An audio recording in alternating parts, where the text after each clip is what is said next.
Hey guys, tonight we slip quietly through the fog, down cobbled alleys slick with mist, past gas lamps that flicker like they're holding their breath. You can smell coal smoke on the air, mixed with something older damp, earth-rotting leaves, and that faint metallic whisper of something buried deep beneath it all. The kind of night where the shadows seem to lean in closer than usual. You're not alone, of course. You know that. But you pretend you are because the truth is less comforting. Someone's watching. Always is. And tonight you're on your way to a graveyard. Not to grieve, mind you. There's no flowers in your coat pocket. Just a rope, a shovel, and a stiff burlap sack. Because this isn't just any graveyard stroll. It's 1787 and you're about to earn your keep, the strangest way imaginable, stealing the dead. Yes, you heard right. Grave robbing. A real job, believe it or not. And oddly enough, one that was in pretty high demand back then, especially if you knew the right people, or rather the right kind of doctors. So before you get comfortable, take a moment to like the video and subscribe, but only if you genuinely enjoy what I do here. And if you're already snuggled in bed, let me know where you're listening from and what time it is in your corner of the world. Now dim the lights, maybe turn on a fan for that soft background hum, and let's ease into tonight's journey together. You walk slow, boots, silent breath, warm in the chill. The city is half asleep, and the world smells faintly of candle wax and horse dung. You pass a bakery where the ovens haven't quite cooled, and the scent of crusty rye bread wafts past, almost mockingly wholesome. Up ahead, the iron gates of Greyfriars Yard loom taller than you remembered. The lock has been oiled. Someone's been here before. Maybe your partner, maybe competition. Graveyards weren't exactly private in those days. They were full of visitors, many of them alive. You slip through the gate, and your eyes adjust. The stones are crooked, sunken names rubbed off by rain and time. There's no moon tonight, just stars blinking like curious onlookers. You make your way to the newest grave, barely 3 days old. That's the sweet spot, fresh enough to be useful, not so fresh that you'll be surprised by breath. You chuckle at your own morbid joke, but you still check the ground carefully. There's no movement, not yet anyway. Now you might be wondering, why would anyone want a dead body? Isn't that illegal? Well, yes. Very. But illegal doesn't mean unpopular. In fact, in 18th century Britain, medical schools were desperate for cadavers. Dissection was how you learned human anatomy, and students needed to practice on real people. Problem was, the only legal source of bodies were those of executed criminals, and those weren't always available. So the resurrection men came in like you, quiet, efficient, morally flexible. And while the church frowned and the public fumed the doctors, they paid. In coins, sometimes in gin, and always in whispers. You kneel down beside the fresh grave. It's soft earth good, easier digging. You start slow shoveling with method. The trick is not to dig too deep. You only need the upper half. Head and torso. Legs not valuable. Not unless someone's doing a very specific class. As the earth gives way, you feel the shape of the coffin beneath. Your fingers trace the wood, smooth, new. That's a good sign.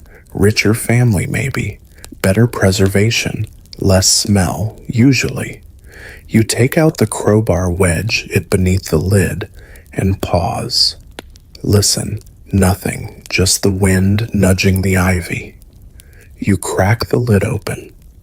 Inside, a man in his 60s, waxen skin pulled tight like melted tallow. Hands folded, mouth slightly parted, as if whispering a secret only the dead know. A ring glints on his finger. You leave it. You're not a thief. Well, not that kind of thief. You slip the sack over his head, and shoulders ease him upward with care. This is the part that feels strangest always. The body resists even in death, like it knows you don't belong here. Your back aches by the time you get him clear, but you don't stop. You tie the sack, tuck the shovel beneath your coat, and head for the hole in the back wall. Your contact waits 2 streets over, behind a butcher shop. He'll take the body to Dr. Farrow, or maybe Dr. Wills. Doesn't matter. They all pay the same. Now here's the thing. Historians still argue whether this whole practice was a necessary evil or a horrific overreach. Some say it advanced science in ways we can't even calculate. Others point to the trauma it left behind, entire communities living in fear their loved ones would be stolen by nightfall. You personally try not to think about it too hard. There's coin in your pocket, and the city's fog is thicker now, hides the sweat on your brow, hides the unease curling in your gut. Oh, and the quirky tidbit for tonight. Some grave robbers, especially in Scotland, used to bring along pig's blood to splash around the dug-up graves so it would look like a satanic ritual instead of a robbery. It worked. People were more scared of witches than thieves. As you slip into the alley and vanish like smoke, you think maybe next time you'll try that, just in case someone's watching, because someone always is. You trudge deeper into the city's underbelly, where the fog thickens, curling like a slow-moving ghost through narrow alleys slick with rain and shadow. The scent of damp stone and old tobacco clings to the air, mixing with something heavier, an earthy musk, the unmistakable aroma of forgotten things buried beneath the city. You pull your coat tighter against the chill, each breath visible in the cold night as you move cautiously, boots muffled by centuries-old grime. Every step seems to echo off the stone walls, but somehow the silence still feels alive, as if the city itself is watching, waiting. In this hidden world, you are not alone. The resurrection men have long made these streets their hunting grounds, slipping like shadows through the dark. Tonight, you become one of them. Your heart beats quietly, a steady rhythm in the stillness. The sack slumps heavily at your side, shifting with the corpse concealed within. The weight of your task presses against your shoulders as much as the chill. You feel the world narrow down to the path ahead, the rustle of your clothes, the scrape of your shovel against cobblestones, the faint hum of distant church bells marking the passing hour. You come to a quiet corner where 2 alleys meet. There, beneath a flickering gas lamp, you see a figure waiting, a man named Jeb, with a crooked smile and eyes sharp as broken glass. His face is weathered, his hands rough and steady. He nods once and gestures to the narrow passage behind a row of abandoned shops. Best not to linger, he says, voice low and urgent. The watch patrol's close tonight. They're on edge. You follow him without a word. The city here feels like another world, a place where the dead and the living brush shoulders in silence. You step over piles of discarded straw and broken crates, your boots sinking slightly into mud, softened by recent rain. The scent of horse manure mixes with the faint sweetness of rotting fruit from an overturned cart.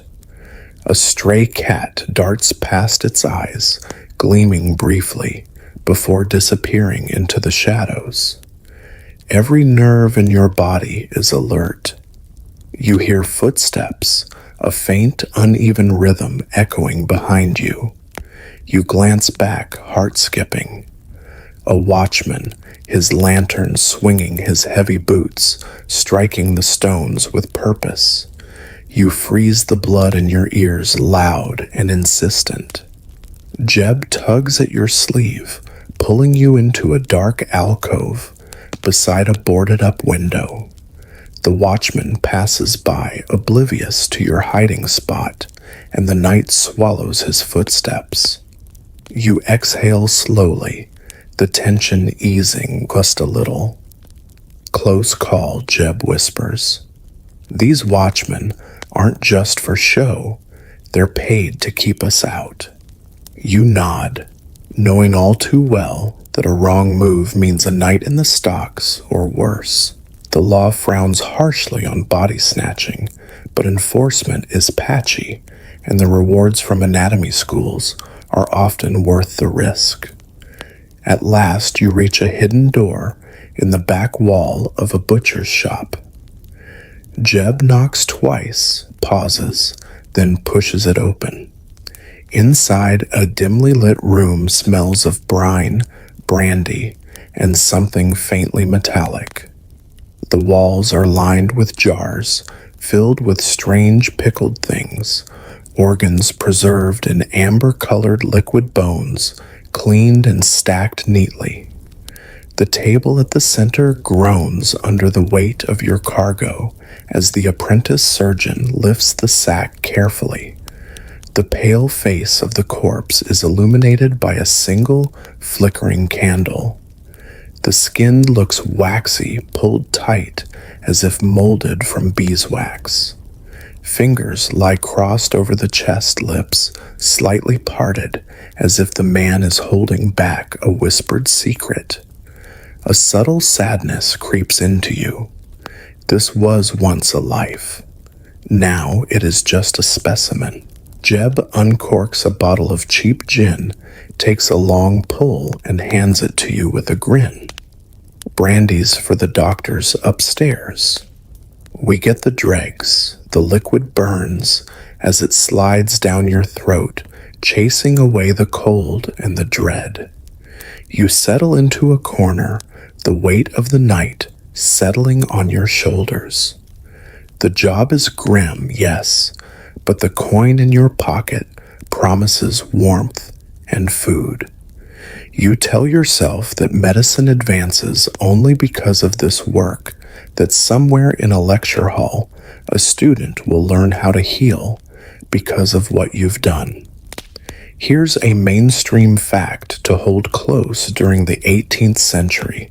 Anatomy schools across Britain faced a serious shortage of cadavers for dissection. The only legally available bodies were those of executed criminals, and those were rarely enough to satisfy demand. This shortage created a market for bodies, and thus the resurrection men thrived. A quirky tidbit for your night: some body snatchers went so far as to exhume graves from shipwreck victims or plague pits, places considered cursed or dangerous by locals. The rumors of curses, ghosts, and hauntings only added a layer of eerie thrill to their nighttime escapades. Historians still argue whether these men were criminals exploiting a loophole or vital contributors to medical progress. Some contemporaries saw them as monsters, while others quietly acknowledged their role in advancing science. You watch Jeb take another swig of gin, his eyes reflecting candlelight and something darker. You feel a strange kinship with this brotherhood of the nightmen who dance on the edge of law and morality, who wrestle with death to keep the living alive. Outside, the city breathes in silence, the fog curling tighter around your steps. The night stretches long ahead, and your strange, uneasy journey with the dead has only just begun. The fog presses close, soft and thick, like a blanket pulled too tight, muffling the sounds of the waking city. You can hear the faint clatter of horse hooves on cobblestones far off, mingled with the quiet murmur of early risers stirring behind shuttered windows. But here in this shadowed quarter, the night still holds its grip, wrapping you in a silence that feels both comforting and uncanny. You walk briskly, the sack slung heavily over your shoulder each step, sending a dull thud through your bones. The cool air carries the faintest scent of damp earth and distant sea spray reminders that the city sprawls by the river where ships dock and merchants barter in tongues you barely recognize. You glance over your shoulder, half expecting to see the watchmen, or worse, rival resurrection men closing in, but the alleyways remain empty, save for the mist curling lazily at your feet. Your mind drifts back to the last delivery, the pale man in the butcher's back room. You wonder briefly who he was in life, what stories he carried beneath his folded hands. A husband, a father, a stranger with hopes and dreams, now reduced to a specimen for surgeons' knives. The thought presses on your chest like the weight of the sack itself, a quiet reminder that your trade is built on lives once lived. Yet necessity drives you onward. Anatomy schools hunger for bodies, and the law turns a blind eye, mostly because knowledge is power, and someone must pay the price. You feel a flicker of irony that this dance with death is performed in silence away from the grand halls and lecture rooms where eager students pore over skeletons and organs, their curiosity fueled by the work of men like you. You pause outside a tavern, its windows aglow with warm light and the laughter of drinkers inside. The smell of burnt ale and roasted meat seeps through the cracks, tempting in its normalcy. For a moment, you envy those warm rooms, the clink of mugs, the chatter that has nothing to do with dirt and death. But your path lies elsewhere. You turn away and head towards the riverbank, where the water laps quietly against wooden piers and the scent of salt and seaweed mingles with the city's grime. Here in the dockyards, rumors tell of another kind of body, snatching a darker, more desperate business. Corpses washed ashore, from drowned sailors, sometimes hastily buried by wary fishermen, sometimes claimed by those with less scruple. You recall hearing tales of mudlarks' children and scavengers who combed the riverbanks for anything of value. Some whispered that resurrection men worked with these mudlarks, buying or stealing bodies dredged from the depths. The idea sends a shiver through you more from the thought of the river's cold embrace than the business itself. You make your way to a small, nondescript warehouse, its wooden door swollen from the damp. Inside, the air is thick with the scent of brine and decay, and the flicker of candlelight reveals stacks of crates and barrels. A low murmur of voices comes from the shadows. You're not alone here. A gruff man steps forward, his face weathered by years of salt and wind. "You got the goods?" he asks, voice rough but businesslike. You nod, lifting the sack carefully. He gestures to a table where several bodies lie, covered with coarse cloth. You place yours down gently, the heavy fabric muffling the soft, unsettling sounds beneath. As he examines the cargo, you notice the scars and signs of life etched into each body: tattoos, broken bones, healed crookedly, evidence of lives hard-lived. These aren't just specimens, they're reminders of the human stories behind the flesh and bone. You're offered a fair price, a few coins jingling in your palm that feel both heavy and hollow. The man warns you to be careful. The watch has been cracking down lately, and rumors speak of gangs moving into the body trade, turning it from grim necessity into violent turf wars. You step back into the night, the cold river breeze biting through your coat. The city is waking slowly now, the first hints of dawn bleeding into the sky. Your work is done for the night, but the thoughts linger, the delicate balance between life and death, the strange commerce in between. Here's a historical fact to ponder in the late 1700s. London's anatomy schools often collaborated unofficially with resurrection men, creating a shadowy network that fueled medical advancements, but also public fear and outrage.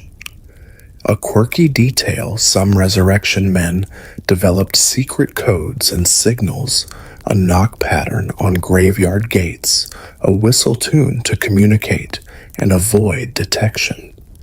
This underground language was as important as their shovels and sacks.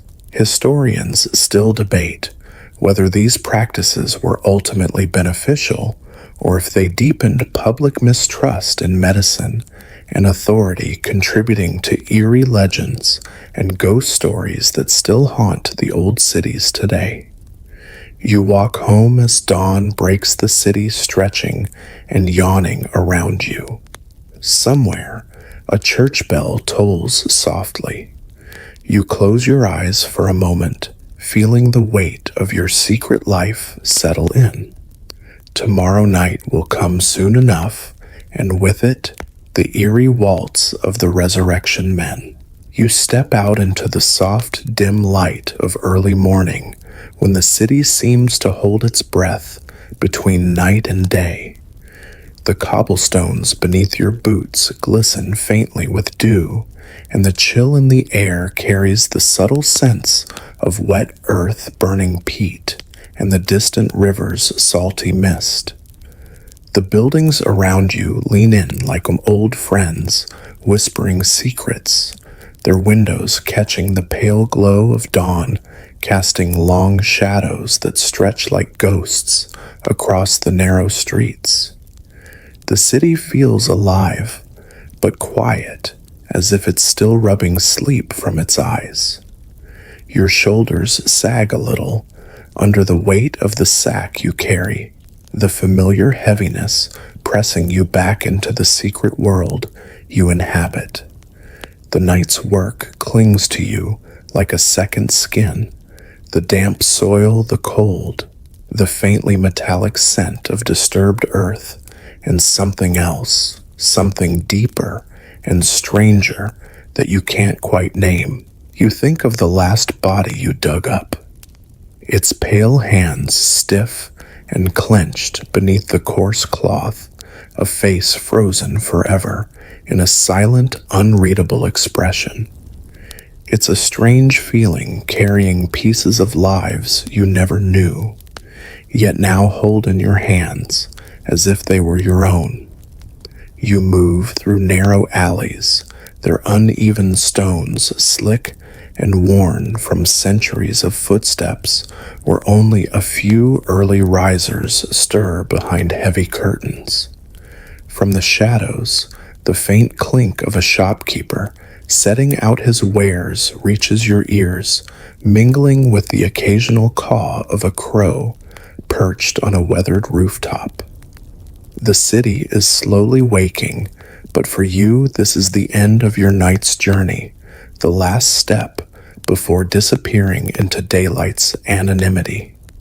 Your thoughts drift to the strange partnership between resurrection men and surgeons, a secret world where bodies stolen from graves become lessons in life. The laws say only executed criminals' corpses may be dissected, yet the hunger for knowledge outpaces supply, driving the shadowy business that feeds the anatomy schools.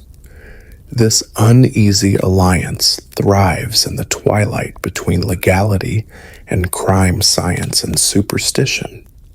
You pause before a wrought iron gate guarding a centuries-old churchyard, its rusted bars twisting like fingers against the morning mist.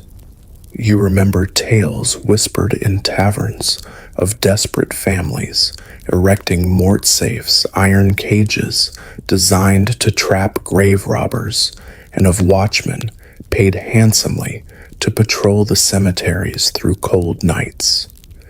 These measures born of fear and respect speak of a time when death's finality was not always guaranteed, and the boundary between the living and the dead was perilously thin. Here's a cold, hard fact in 18th century London. Only the bodies of criminals sentenced to death were legally allowed for medical dissection, but the growing demand meant many more bodies were needed, forcing resurrection men to dig deeper, both literally and morally.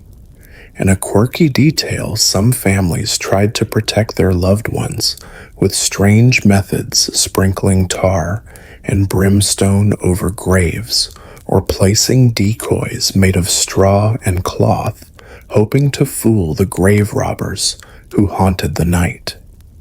It's a reminder of how folklore and fear often entwined with desperate practicality. Historians still argue whether the resurrection men were villains exploiting the dead or unsung heroes advancing medicine at a great cost. This debate highlights the complex moral landscape of a time when science was pushing boundaries and society struggled to keep pace. As the church bell tolls a mournful note, in the distance you breathe deeply, feeling the cool air fill your lungs and steady your nerves. The city stretches awake around you, alive with possibility, yet the shadows you carry remind you that your world moves in cycles of life and death, secrecy and revelation. You step into a nearby coffee house, its warm glow a stark contrast to the chill outside. The clatter of cups, murmured conversations, and the rich aroma of roasted beans wrap around you like a comforting cloak. You order a strong black coffee, the bitter heat awakening your senses after hours in the cold. Settling into a corner, you watch the day unfold through the window. Carriage wheels clatter on stone vendors, shout their wares, and children run laughing through the streets. Life goes on in its noisy, vibrant way, unaware of the nocturnal trades beneath its feet. Yet you know the night will return soon. The uneasy dance between the living and the dead will begin again. The city's heartbeat quickens with each passing hour, and so does yours, caught between worlds, carrying the stories of those who cannot tell their own. For now you savor the warmth of the coffee and the quiet moments before the shadows reclaim you. The dawn is gentle, but the night's work waits patiently, ready to pull you back into its cold embrace. You move through the early morning streets, wrapped in the soft haze of dawn, where shadows lengthen and mingle with the first golden rays filtering through narrow alleys. The city is still waking its heartbeat, slow and steady, but your mind lingers in the darkness just past midnight, where the real work begins. You carry the weight of the night in your bones, the damp chill of graveyards, the rough earth sifted through your fingers, the quiet tension of secrets whispered beneath the cold moon. In this silent world, the resurrection men, shadowy figures, walking the line between necessity and crime, tread lightly but purposefully. Their lives are woven into the city's fabric, invisible threads binding science and survival. Bodies stolen from the earth become more than remains. They transform into lessons, into knowledge, shaping the future of medicine, even as they carry the stigma of theft and desecration. You remember the practical side of their grim trade. The shortage of bodies for medical study was desperate. Laws permitted only the bodies of executed criminals to be used for dissection, but executions were rare and demand soared. This gap between supply and need created a market for resurrection. Men who risked everything to provide cadavers for surgeons and anatomy students hungry for understanding. The tension between law and survival shaped their world. Families desperate to protect their dead fortified graves with iron cages known as mort safes, hired watchmen to patrol through long nights, and sometimes resorted to strange rituals, sprinkling tar-plussing decoys or burying animals alongside the dead to thwart the grave robbers. These measures speak to a time when death was both feared and revered, and the boundary between rest and unrest was fragile. A quirky historical note: you might not expect some resurrection men had particular targets favoring fresh graves with softer soil and well-fed bodies, while others preferred the challenge of breaking into guarded cemeteries, testing their skill and nerve. The mix of practicality and bravado added a strange flavor to their nocturnal hunts. The infamous case of William Burke and William Hare in Edinburgh added a darker chapter to the tale. Unlike typical resurrection men who dug up graves, Burke and Hare turned to murder to supply bodies, a shocking twist that scandalized the public and sparked widespread horror. Their name became synonymous with the darkest side of body-snatching, fueling legends and fears that echoed far beyond Scotland. Historians still debate the impact of resurrection men on medical progress and public perception. Were they villains exploiting the dead, or reluctant heroes enabling vital scientific advances? This question remains open, reflecting the complex moral landscape of a time when science pushed boundaries faster than society could accept. You pause by a quiet square, watching the city come alive. Market stalls open, merchants call out, and the aroma of fresh bread drifts through the air. Children play, laughter ringing clear and light, a stark contrast to the graveyard's stillness you left behind.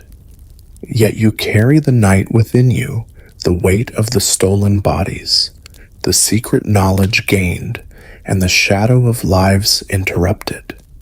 Sipping your strong coffee in a dim cafe, the bitterness sharp against your tongue, you feel the paradox of your existence, part shadow, part light moving through the city's rhythm, but always apart from its daylight stories.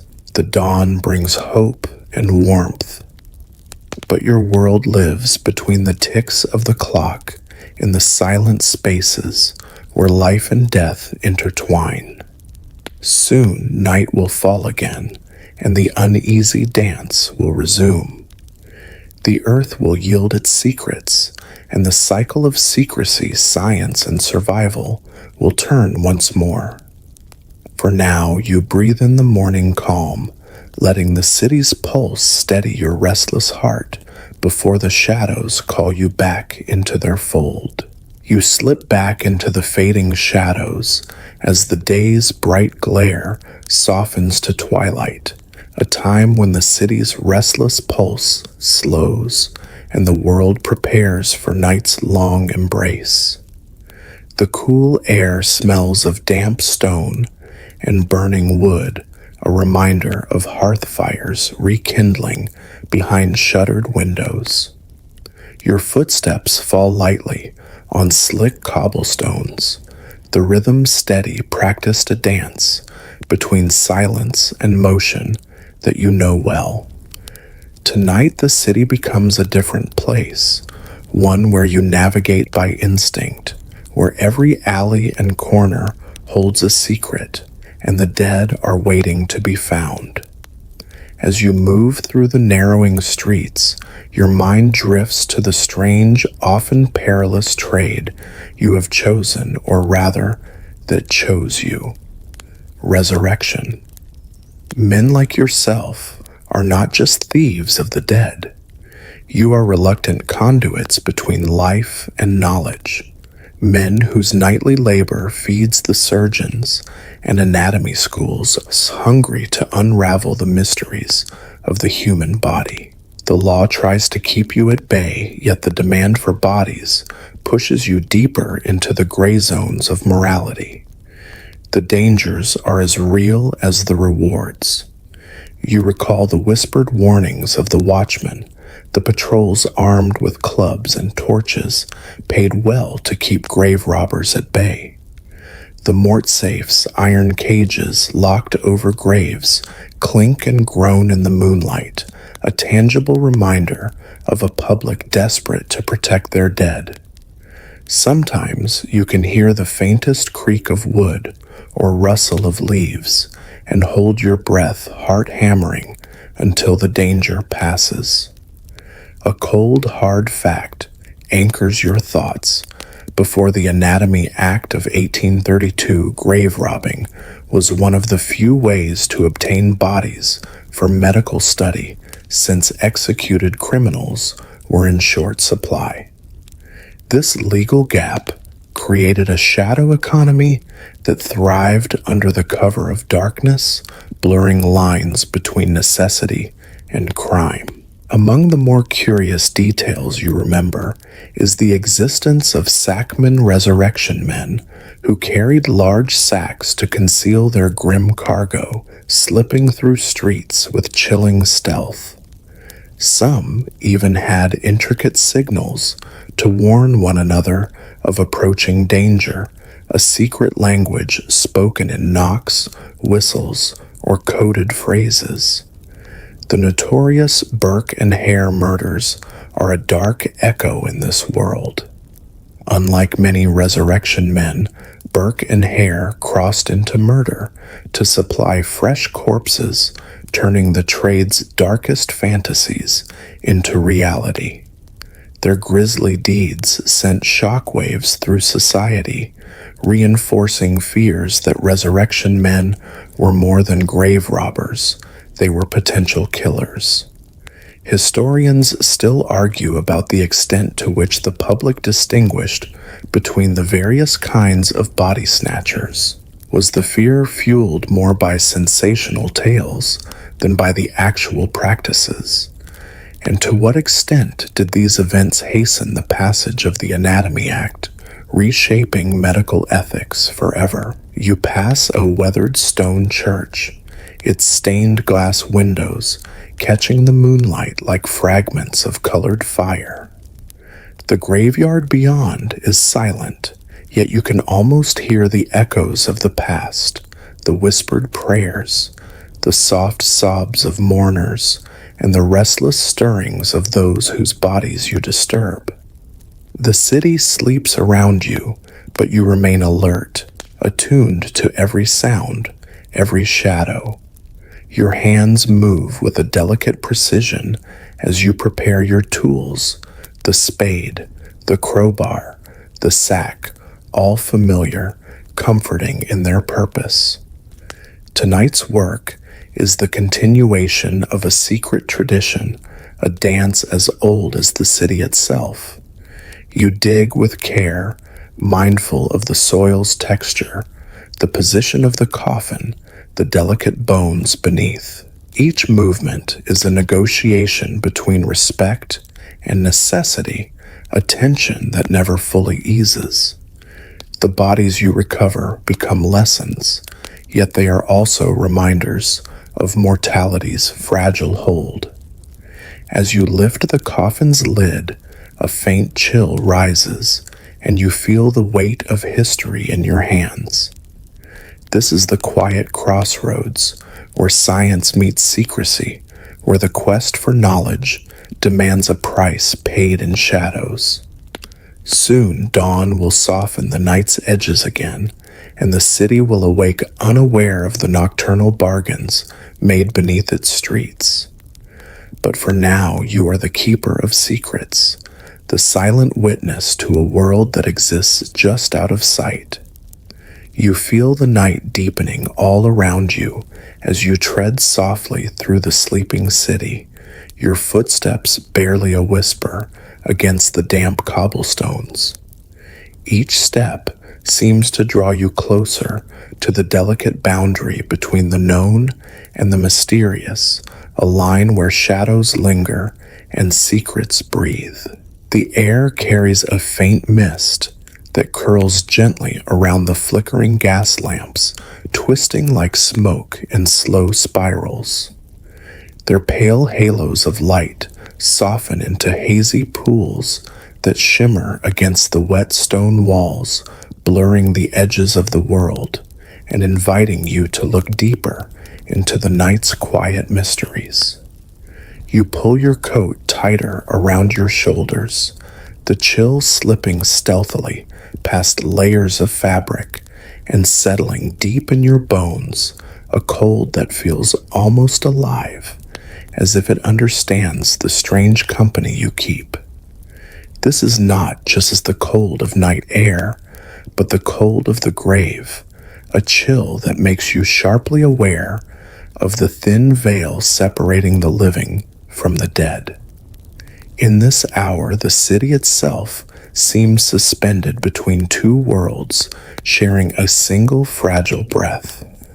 Your thoughts drift inevitably toward the grim yet fascinating world of anatomy schools, the places where the bodies you and your fellow resurrection men procure take on new life in another form.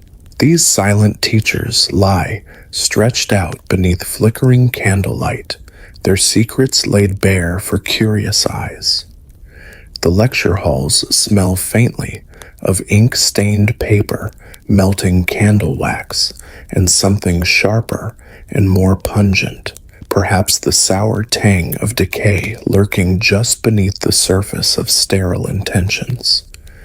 These bodies are no longer mere corpses.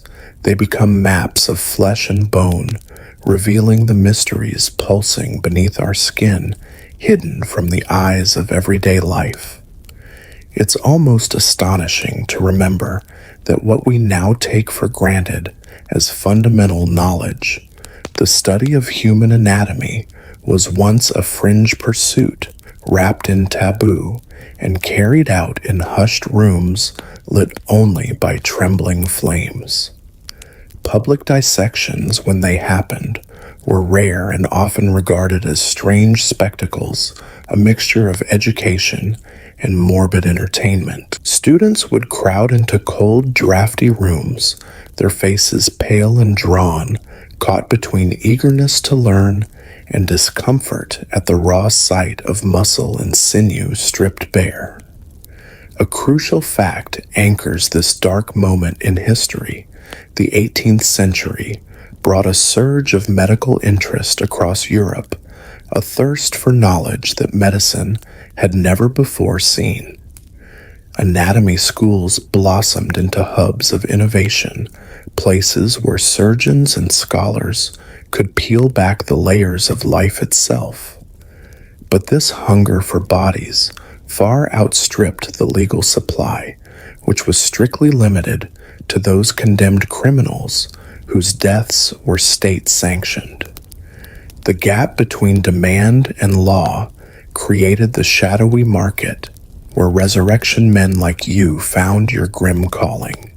There is a curious, almost secretive detail often whispered in the corners of history.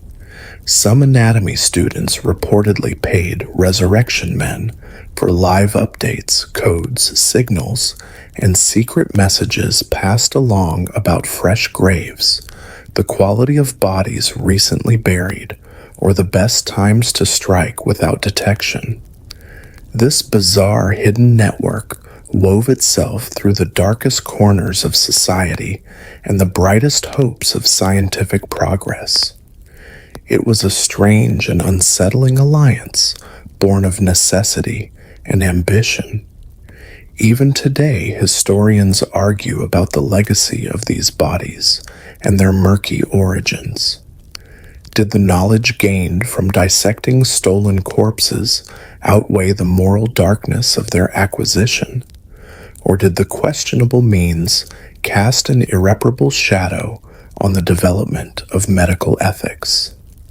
The debate remains open, echoing through the corridors of time, a reflection of society's uneasy and ever-changing relationship with death, science, and survival. You pause for a moment outside a grand anatomy hall, its tall, imposing windows now dark and silent. Once these rooms would have been filled with the murmur of eager students and the steady voice of lecturers peeling back the mysteries of life, layer by layer. The building itself seems to hold a quiet reverence for the knowledge contained within a monument to human curiosity and the sacrifices made in the pursuit of understanding. Your hands instinctively brush against the worn tools tucked inside your sack, the cold edge of a scalpel, the heavy weight of bone saws, and the rough canvas sack that has carried so many stolen bodies through dark nights. Each item is a reminder of your dual existence, one foot firmly planted in the world of the living, the other forever tracing the shadows where the dead dwell. As the first pale hints of dawn begin to touch the horizon, the city's heartbeat slows, still wrapped in the fragile quiet, before waking. You think of the families who buried their loved ones with prayers, locks, and even curses, rituals meant to protect the dead from hands like yours. You remember the anguished cries when morning revealed empty graves and the sorrowful search for vanished bodies. These stories ripple through time like soft whispers on the wind, warnings, regrets, unanswered questions hanging like ghosts in the early light. You walk on through the quiet streets as the sun's first rays spill gently over rooftops, painting the sky with tender shades of pink and gold. The city begins to stretch and yawn slowly, shaking off sleep, oblivious to the secret bargains made in its shadowed corners during the night. Life awakens with warmth and promise, unaware of the darker rhythms that pulse just beneath its surface. You breathe deeply, filling your lungs with the crisp morning air, a breath tinged with both hope and melancholy. Your life forever straddles the divide between knowledge and secrecy, between light and dark, between what is seen and what is hidden. Though the path is fraught with peril and moral ambiguity, it is the one you walk alone, but bound to something greater than yourself.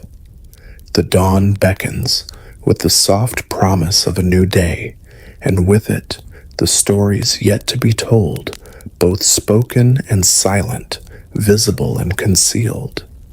The world turns, and so do you ever caught in the delicate dance between life and death laden shadow.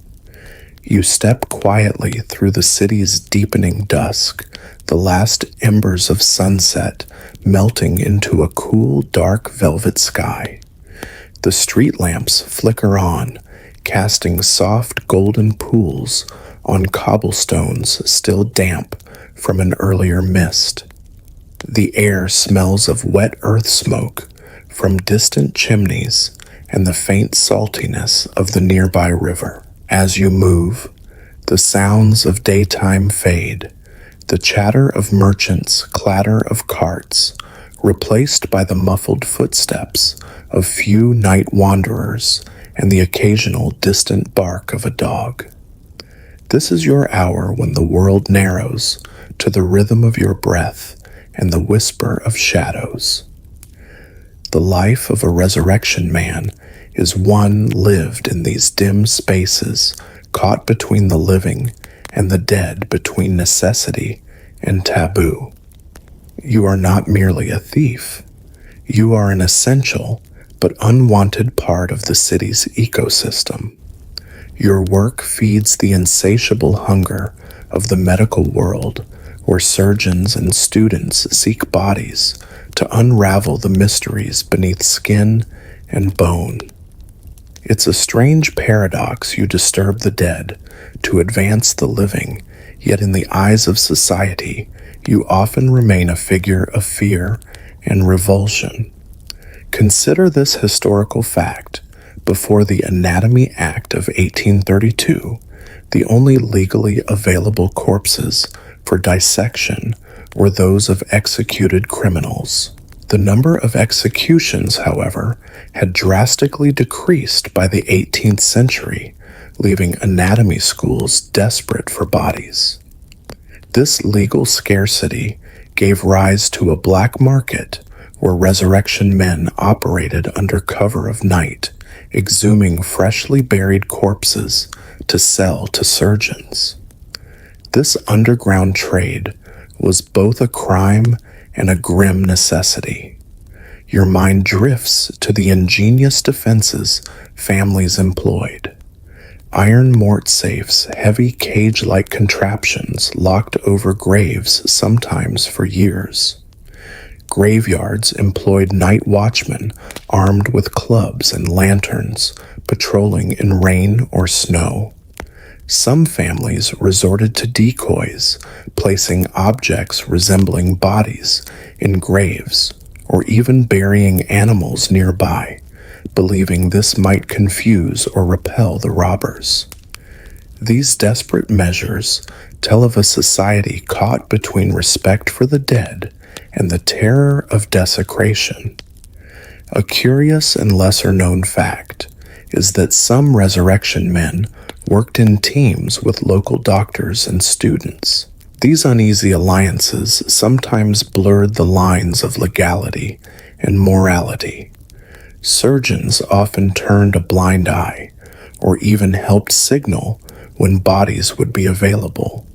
The trade was a delicate balance. Each corpse was a prize, but getting caught meant ruin. The macabre tale of William Burke and William Hare casts a long shadow over the trade. Unlike typical resurrection men who dug up graves, Burke and Hare resorted to murder to supply fresh corpses to Edinburgh's anatomy school. Their actions shocked the public, revealing a terrifying possibility. What if those entrusted with learning about life were creating death instead? Their trial and execution sparked outrage, fueling debates about medical ethics and law enforcement. Historians still argue whether the public truly understood the distinction between grave robbers and murderers. Sensational stories may have blurred lines, feeding a fear that all resurrection men were killers, when in reality most sought only the dead. This ongoing debate colors how society remembers these shadowy figures, villains, victims, or reluctant heroes. You pause before a large iron gate guarding a quiet cemetery. Beyond it, under thick soil, lie countless souls, some resting peacefully, others disturbed by your kind. You remember the soft scrape of shovels breaking earth, the creak of coffin lids, and the cold weight of stolen bodies in your sack. Each was a life, a story interrupted, each body a paradox of scientific hope and social taboo. Tonight, the city breathes quietly around you, alive but unaware. You are part of this silent world, a ghost walking among ghosts, a keeper of secrets and shadows. The night is long, the work dangerous, but the knowledge gained inches medicine forward in slow, painful steps.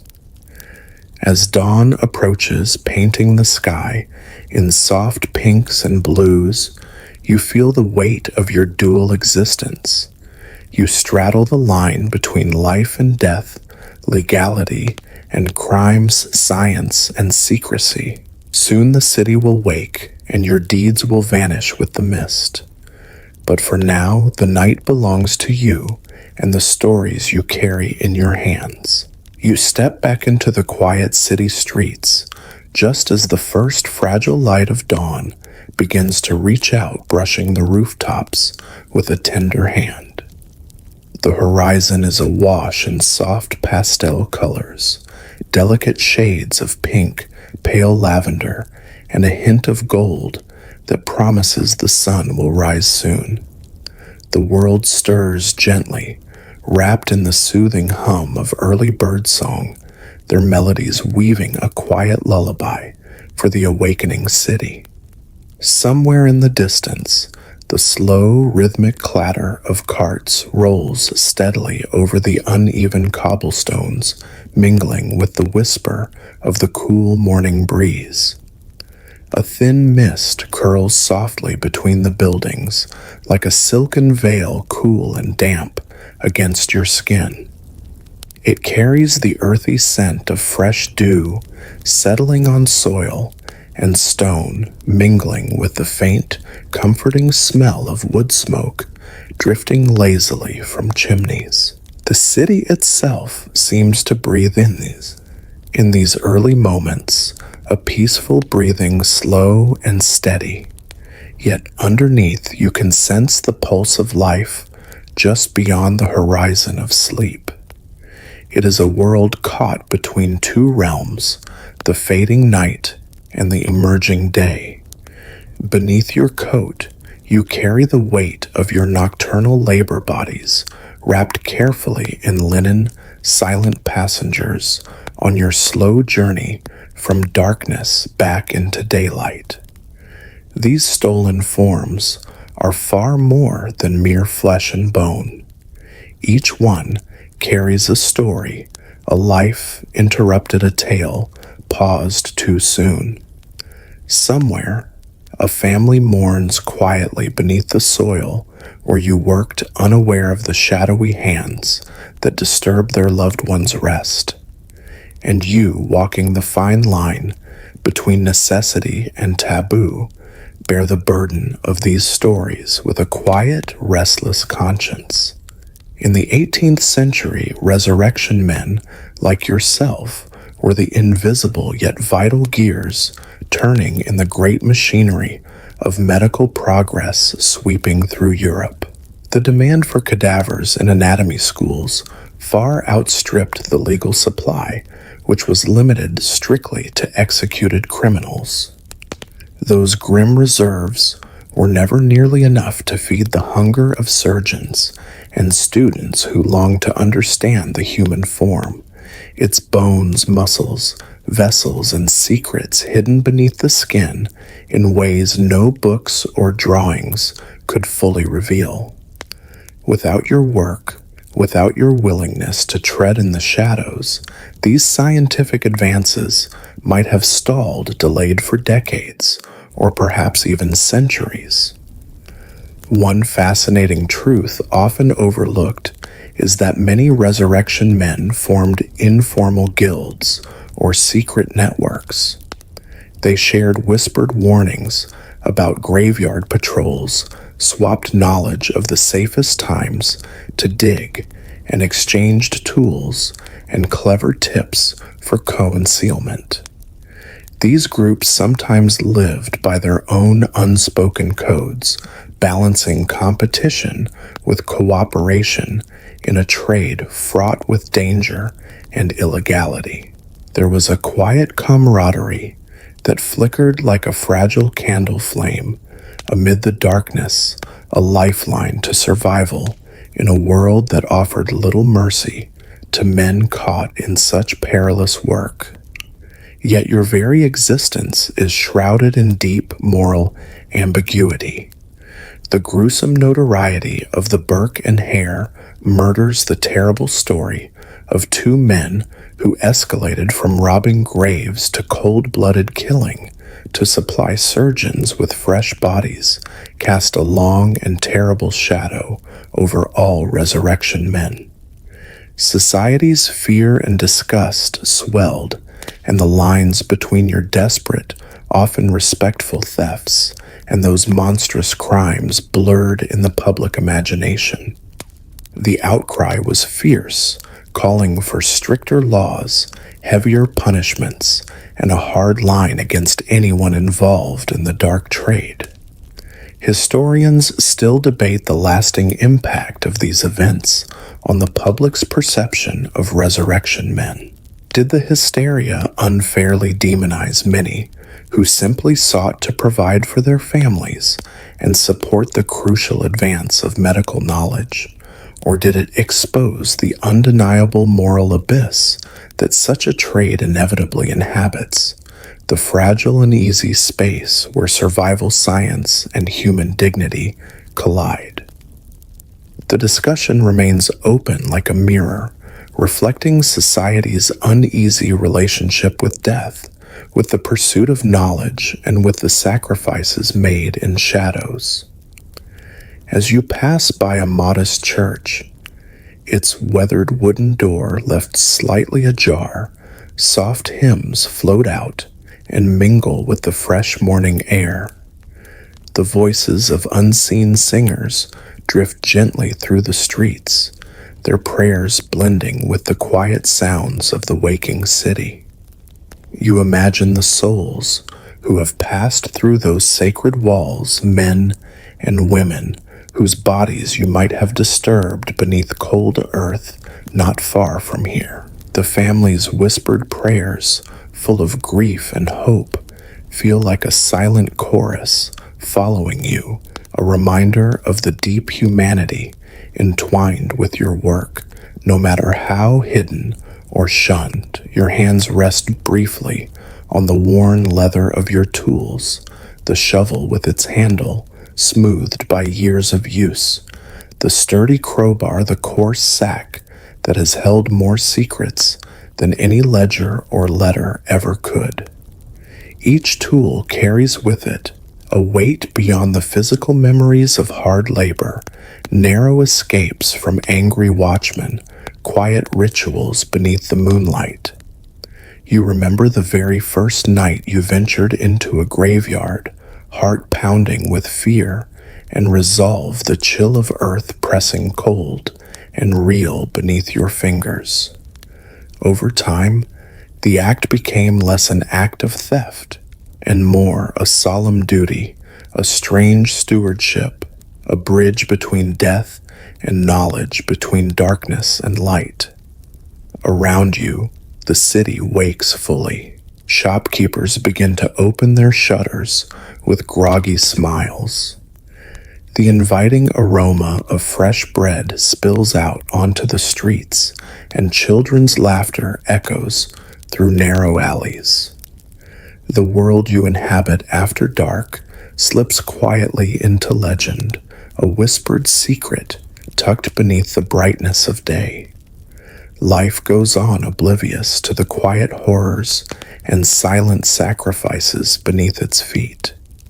You pause a moment, closing your eyes, to let the gentle warmth of the rising sun soak slowly into your skin, the cool night slipping away like a distant dream. For now the dead rest undisturbed, and the city's pulse is steady and calm. But you know deep down that the night will return again soon, bringing with it shadows and secrets, the endless dance between life and death, continuing without pause. The day calls you back with its light and noise, but the night is never far behind. You move silently through the awakening city, the soft light of early morning filtering through narrow alleys and casting long, gentle shadows on the cobblestones beneath your feet. The air is cool, tinged with the sweet scent of fresh bread baking and the faint smokiness of hearth fires still dying out. Around you, the city begins to stir, the muted calls of street vendors setting up their stalls, the slow footsteps of early risers on their way to labor, the distant laughter of children chasing each other before the day's chores begin. Yet for you, this peaceful dawn is only a brief interlude before the night's heavy burdens weigh down once more. As a resurrection man, you exist in a fragile balance between two worlds. Your work is shrouded in secrecy and moral ambiguity, shadowed by fear and suspicion. In the 18th century, this line was all the more perilous. The rise of medical science created an insatiable demand for bodies to dissect, to study, to understand the human form in ways that had never before been possible. The only legally available corpses were those of executed criminals, a supply too meager to satisfy the growing needs of anatomy schools and surgical training. Thus, a grim underworld of body snatchers flourished beneath the surface of polite society. What few know is that this trade was not merely a chaotic scramble, but had its own order and method. Resurrection men often operated within loose networks or guilds, exchanging information about the best times to work the movements of cemetery guards and which graves were safest to rob. These groups shared tools, custom-made spades that could cut through earth, quietly ropes designed for swift and silent lifting, and sacks strong enough to hold a body without tearing. There was a peculiar craftsmanship in this work, a somber art perfected under moonlight and necessity. One quirky detail you might find surprising is that some resurrection men kept detailed logs or diaries. These personal accounts reveal a life filled with tension and humor, fear, and resolve. They tell of near misses when watchmen's lanterns suddenly swung into view, of rival gangs racing to the same grave, and of the peculiar camaraderie that formed among those who risked everything under the cover of darkness. It's a world both terrifying and strangely mundane, marked by the same daily struggles found in any profession, but shadowed always by death. The infamous case of William Burke and William Hare hangs like a dark cloud over your trade. Unlike most resurrection men who dealt only with the dead, these men took a terrifying step. They murdered victims to supply fresh bodies directly to anatomy schools. Their gruesome actions sent shockwaves through society, igniting public horror and sparking heated debates about ethics law and the price of scientific progress. Their trial was a spectacle, and their executions a grim warning that even the desperate limits of your profession had dark boundaries that could not be crossed. Historians still argue whether these murders unfairly tainted the reputation of all resurrection men. Was society's fear a rational response to actual threats, or was it fueled by sensational stories and moral panic? The truth is complex, and the legacy of the resurrection men remains a contentious topic, a dance of shadows between condemnation and reluctant admiration for their role in advancing medicine. As you pass by an old churchyard, the morning sun filtering through ancient trees, the moss-covered gravestones seem to watch silently. You wonder about the souls resting beneath, about the lives once lived, and the stories now buried. Your work disrupts their peace, yet it also contributes in a strange way to understanding life itself.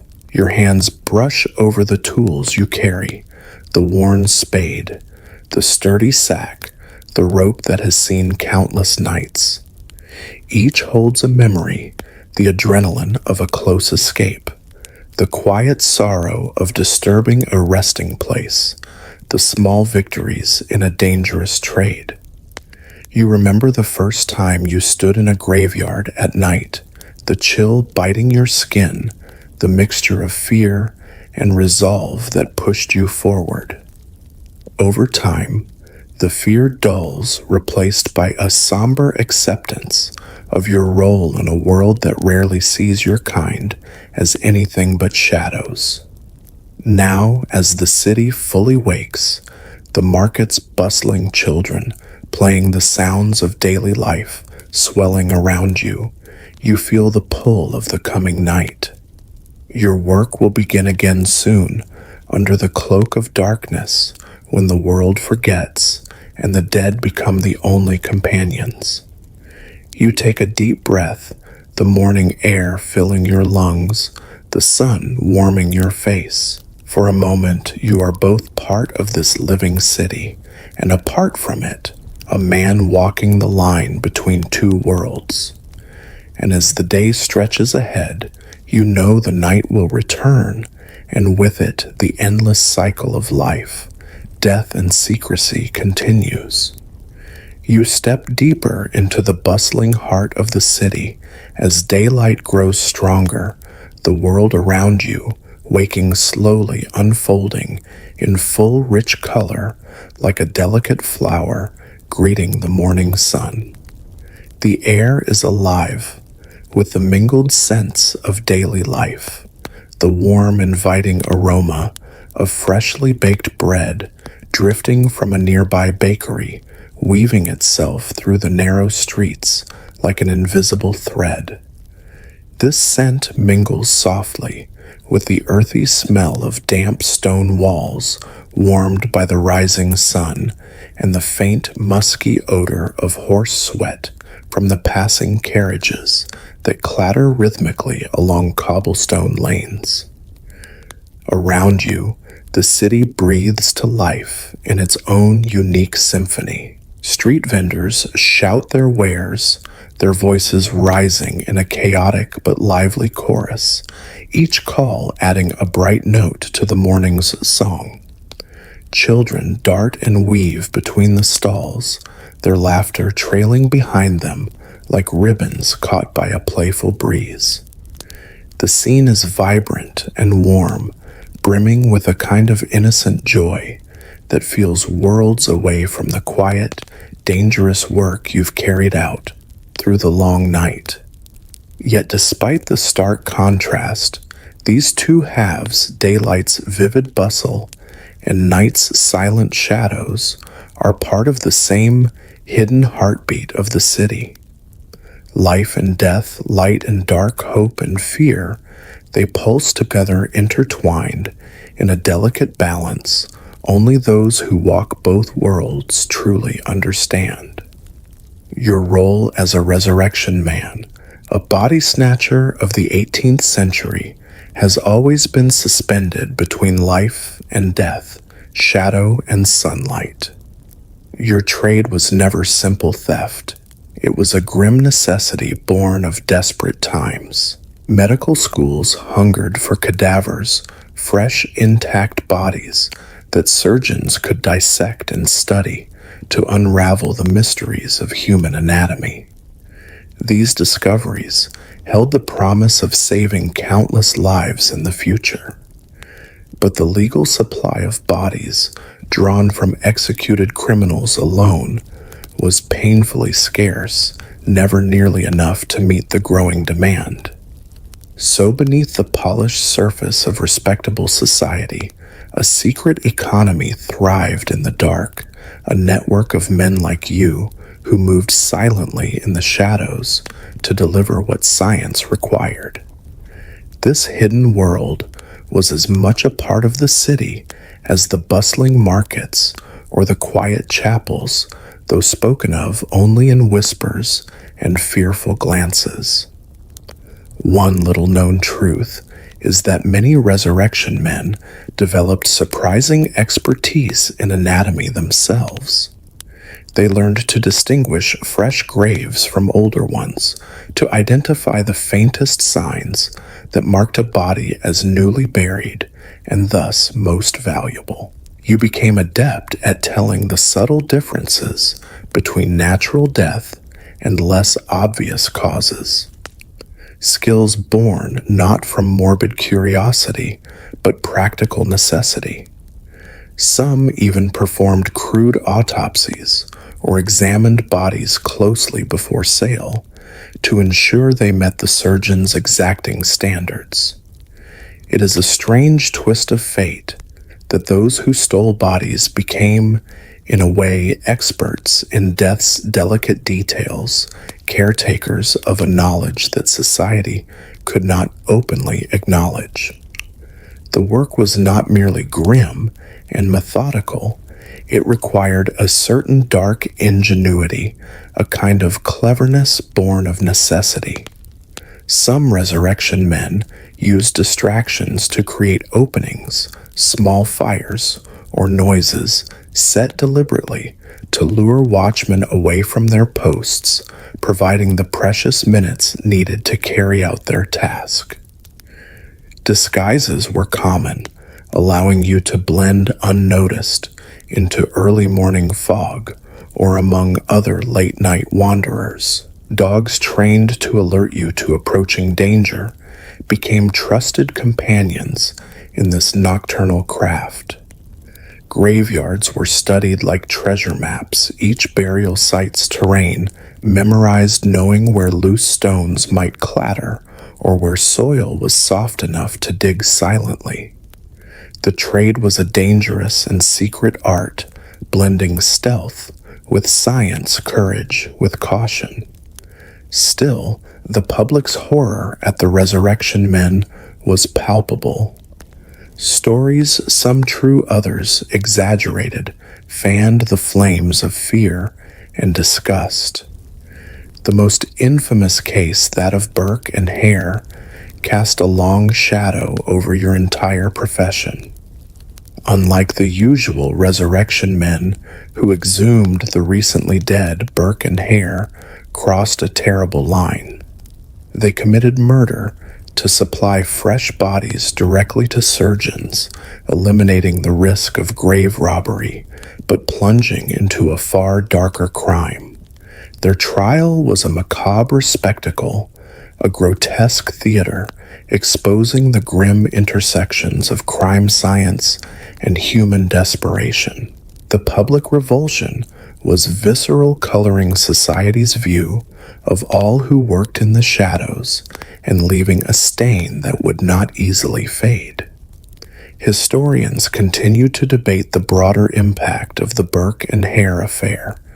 Some argue it unfairly demonized a group already forced into moral gray areas by necessity and circumstance. Others see it as a crystallization of legitimate fears about the limits of scientific ethics and the perils of unchecked ambition. This debate remains unsettled, wrapped in the complex interplay of myth morality and human frailty that surrounds these shadowed figures. As you walk past a busy market square, now coming fully alive with the day's energy, the contrast feels almost surreal. The bright chatter, the clatter of wheels, the vibrant colors of fabric and fruit and flowers, it is a vivid world, seemingly oblivious to the quiet dread of your night's labor. The laughter and noise remind you that life presses forward, indifferent to the darker rhythms pulsing just beneath the surface. You think about the families who rest peacefully in their homes, their dreams untouched by the grim realities of the trade.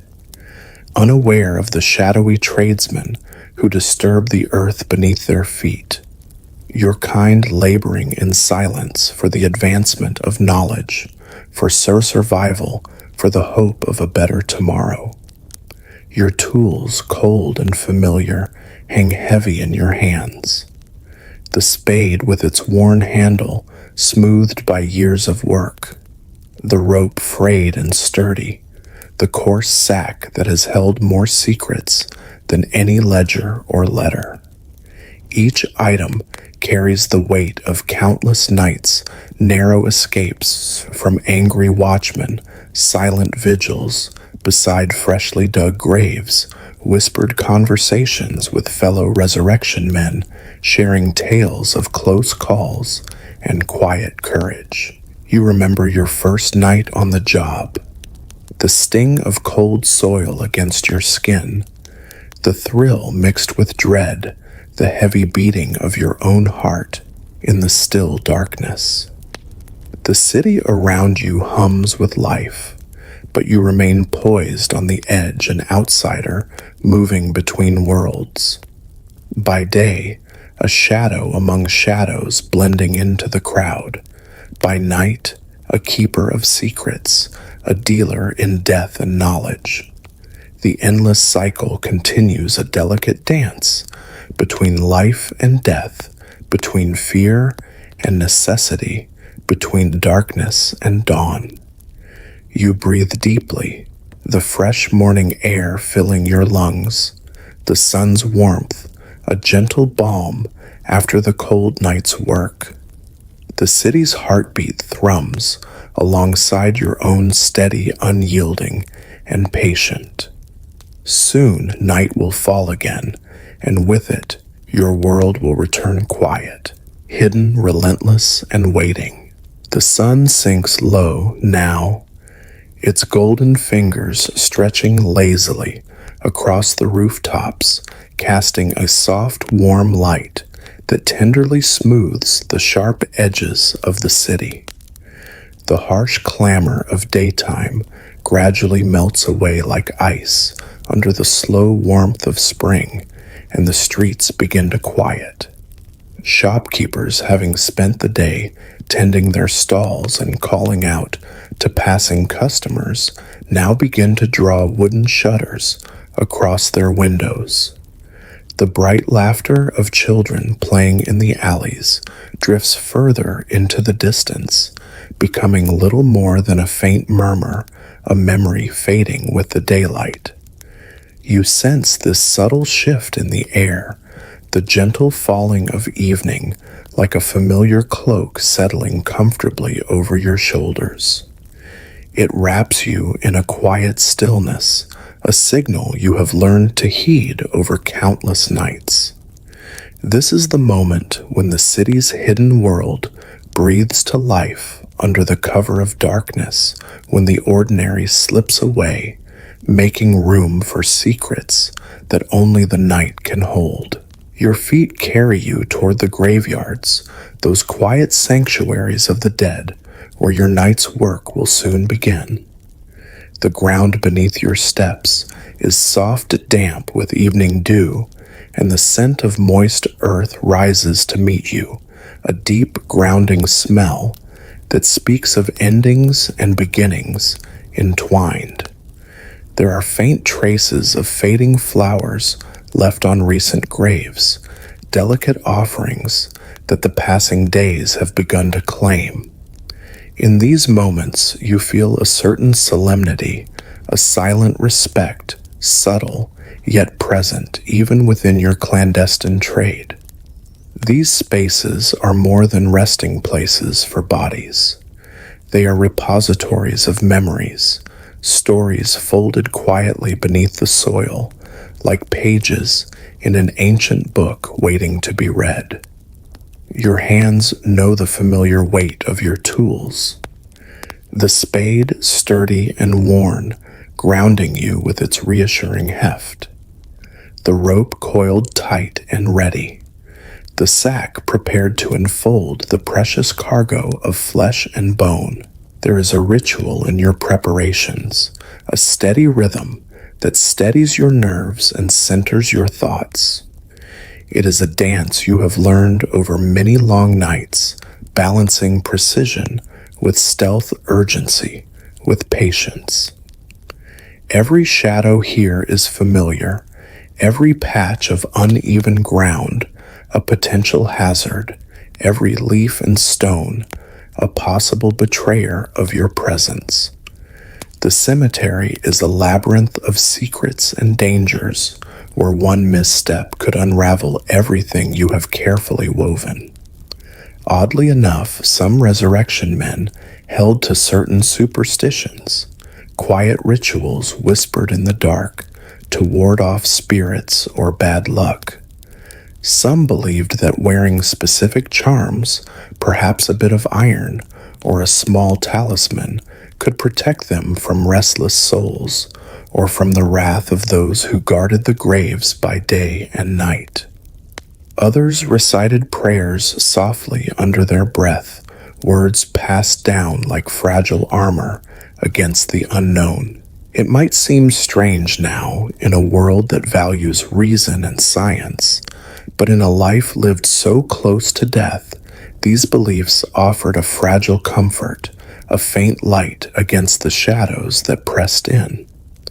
Tonight your work may lead you to the graves of the recently departed, whose bodies are freshest and most prized by surgeons hungry for anatomical study. Timing is everything in this dark trade.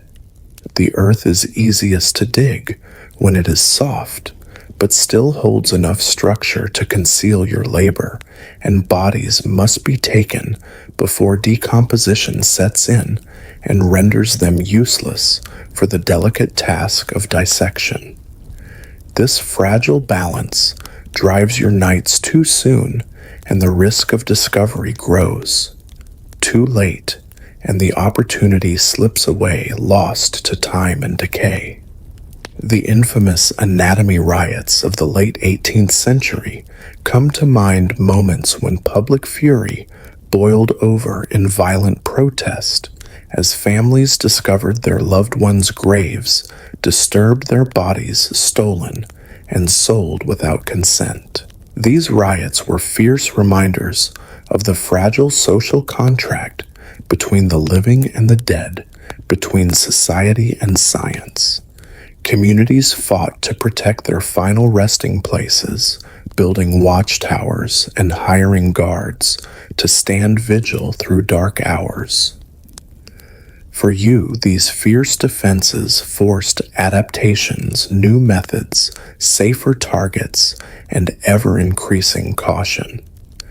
The conflict between the necessity of medical progress and the sanctity of burial rites became a volatile, ongoing battle waged quietly beneath the moonlight. Historians continue to debate the true impact of these riots. Did they slow the march of medical progress by limiting access to cadavers, or did they force society to face uncomfortable truths about death consent and the ethics of science?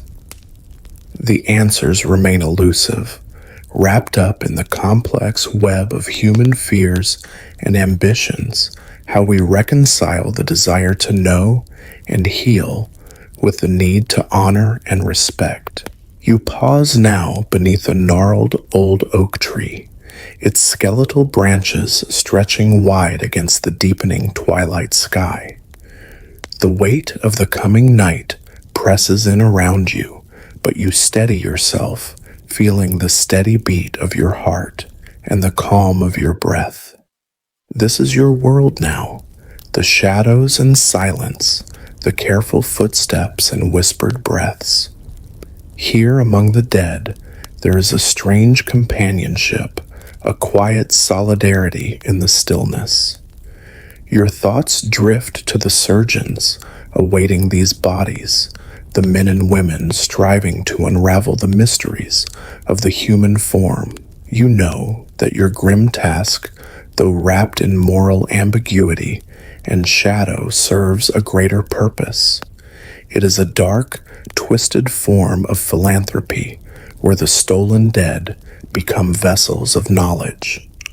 The discoveries born from their flesh can save lives, ease suffering, and bring light where once there was only ignorance. As twilight deepens, you gather your tools and prepare to begin. The city around you fades into quiet background noise, leaving only the soft sounds of the night.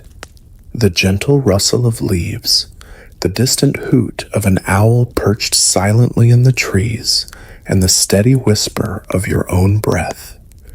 Your hands move with practiced certainty, your heart resolute. The night awaits you patient and eternal as you step forward to play your part in this hidden world. Night has fully embraced the city, now settling in with a quiet depth that wraps the streets in a velvet darkness. The once bustling lanes alive earlier with the midday chatter of merchants, the clatter of carts, and the busy footsteps of townsfolk have softened into a hushed calm.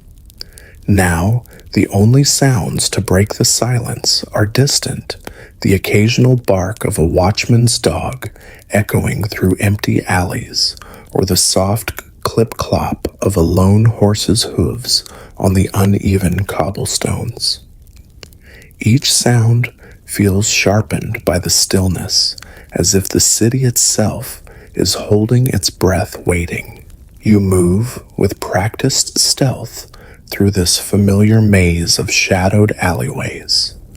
Your steps are light and deliberate, every movement measured as your breath forms faint, misty clouds in the cool night air. The cloak of darkness wraps around you like a second skin, an invisible shield that masks your presence and blurs your shape into the shifting shadows. It is a quiet companion hiding your approach as you near the iron-wrought gates of the cemetery. These gates, heavy and wrought with twisting iron bars, stand like solemn sentinels guarding the city's sleeping dead. You pause just outside, listening intently for any sign of life, voices carried faintly on the breeze, the shuffle of footsteps against stone, the distant clang of a guard's patrol. But the night holds firm. The only sounds are the gentle chirp of crickets nestled in the grass, the rustle of leaves stirred by a light whispering breeze, and the occasional creak of old trees bending softly under the weight of the night. This silence feels almost sacred, an otherworldly calm that starkly contrasts the chaotic energy of the city by day. Here in this shadowed space, time seems to slow, folding gently around the graves and tombstones, as if it too holds its breath in reverence, or perhaps fear. The living city pulses with restless energy, but the cemetery exists in a different rhythm, a place caught between the stillness of death and the quiet stirrings of memory. You slip through the gates, the cold iron cool against your fingers, and step lightly onto the soft earth and carpet of fallen leaves. Above the moon arcs slowly across the sky, its pale silver light spilling over the landscape. Shadows stretch long and lean, bending familiar shapes into something strange and otherworldly. The twisted branches of an ancient tree reach out like skeletal fingers clawing at the night air.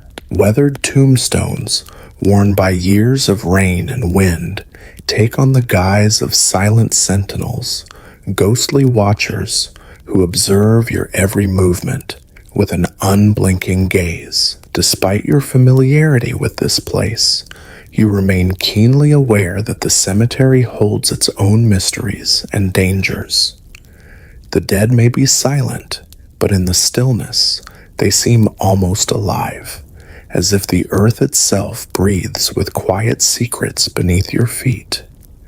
There is a strange tension here between respect and necessity, between fear and duty, a tension you carry with you as you begin your work.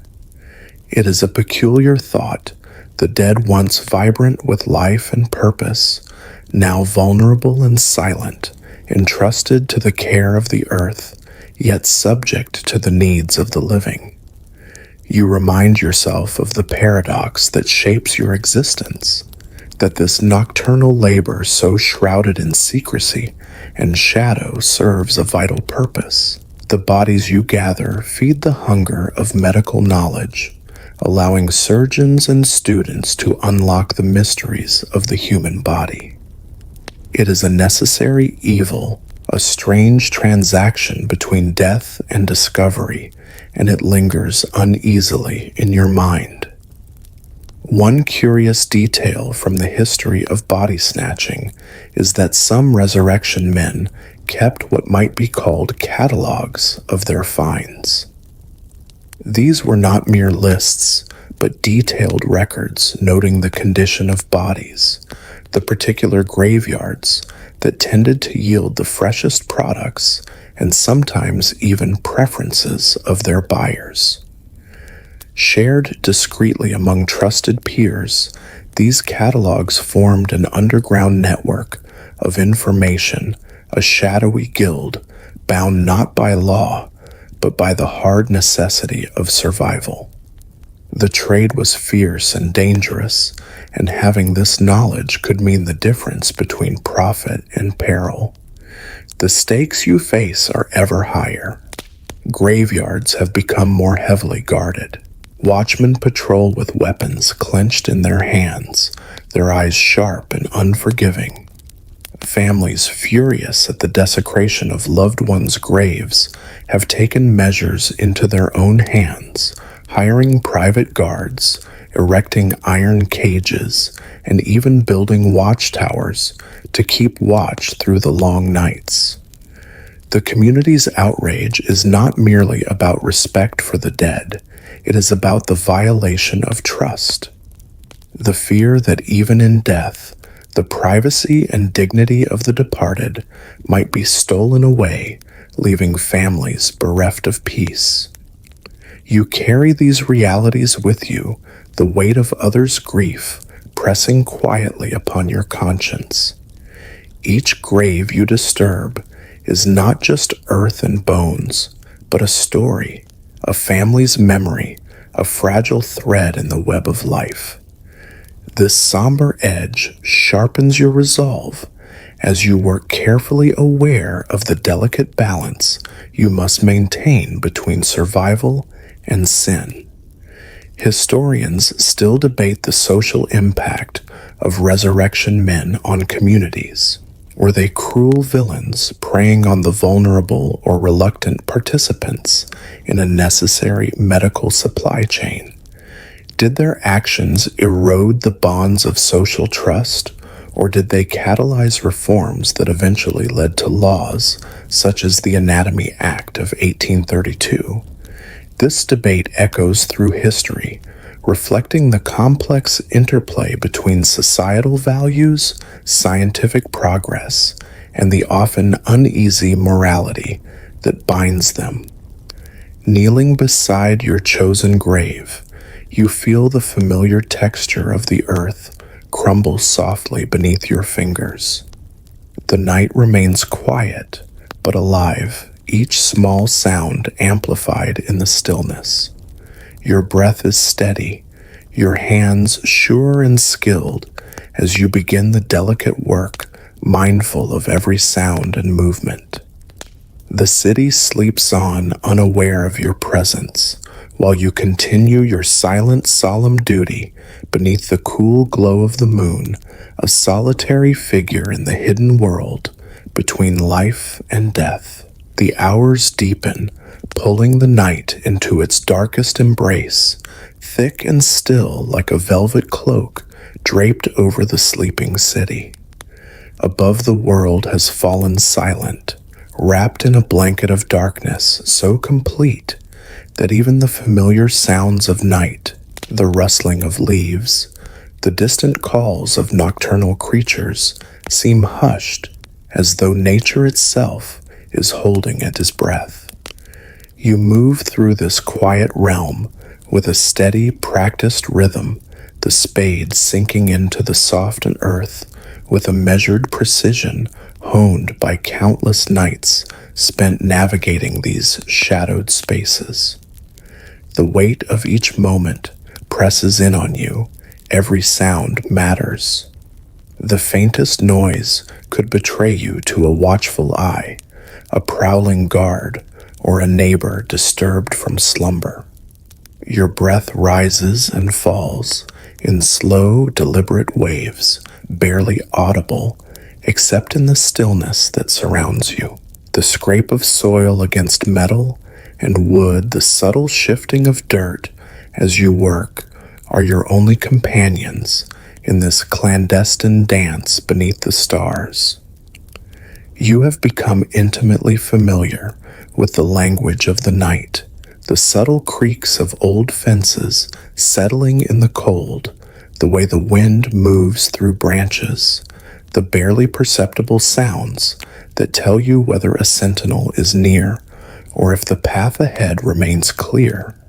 This world is a fragile balance of silence and motion, of light and shadow, where each step must be carefully measured.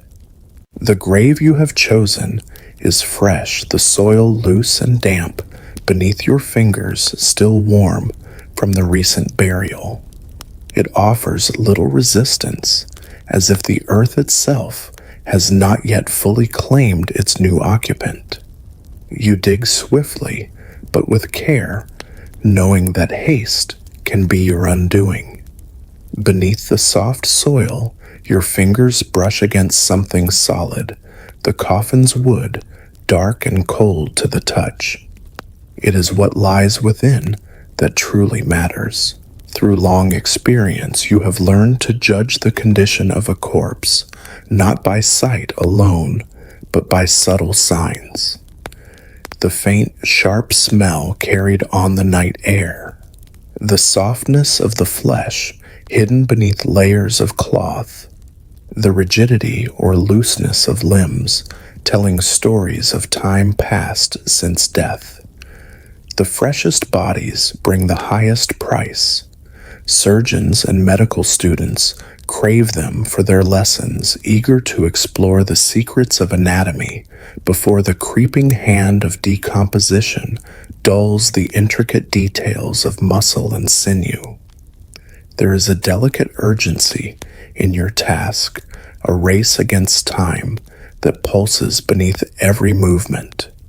You are part artist, part a thief moving with the grace of a shadow, balancing necessity with stealth in a grim craft that demands sharp wits and nimble fingers. There is a certain poetry in this work, an intimate dance of life and death played out beneath the moonlight. Over time, you have become attuned not just to the physical rhythms of the cemetery, but to the unspoken codes of the world you inhabit. You know which stones to avoid those that might crack and betray your presence, and how to bury the noises of your work beneath the natural sounds of night. The rustling of leaves, the distant hoot of an owl, even the sigh of the wind through the trees become part of your careful camouflage.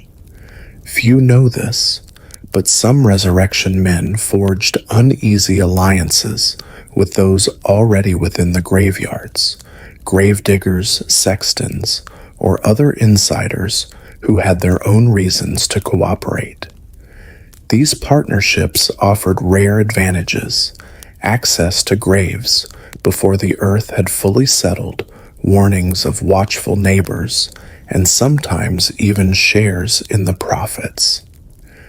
This cooperation blurred the lines between lawful labor and illicit theft, creating a shadow economy rooted in mutual benefit risk and a complicated sense of honor. In this hidden network, trust was fragile but necessary.